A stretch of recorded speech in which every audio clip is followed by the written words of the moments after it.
بنیاد برکت چقدر از قبر کرونا به جیب زد؟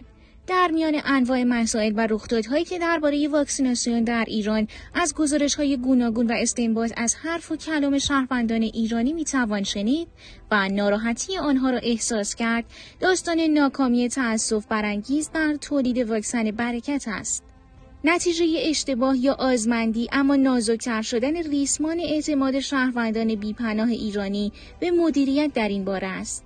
شهروندان ایرانی در نهایت قائل به تفکیک نبوده و در ذهن خیش مجموعه اداره کنندگان کشور را در این باره ناکام می‌دانند. به نظر می‌رسد آقای مخبر که دیگر یک مقام رسمی کشور و نفر دوم اجرایی دولت به حساب می‌آید، باید در این باره به طور واضح و شفاف درباره رخدادی که به نازک شدن ریسمان اعتماد منجر شده است توضیح دهد. شاید پوزش‌خواهی تمام قد از ایرانیان بی‌پناه گام نخست باشد.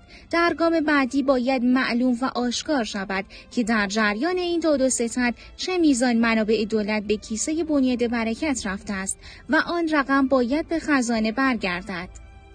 اگر برای رئیس دولت 13 ممکن باشد، به معاون اول خود دستور دهد با یک فرد آگاه به مسئله در تلویزیون به مناظره بنشیند و طرف مناظره بتواند به اطلاعات موجود دسترسی داشته باشد و آنها را بدون لکنت زبان به شهروندان بگوید.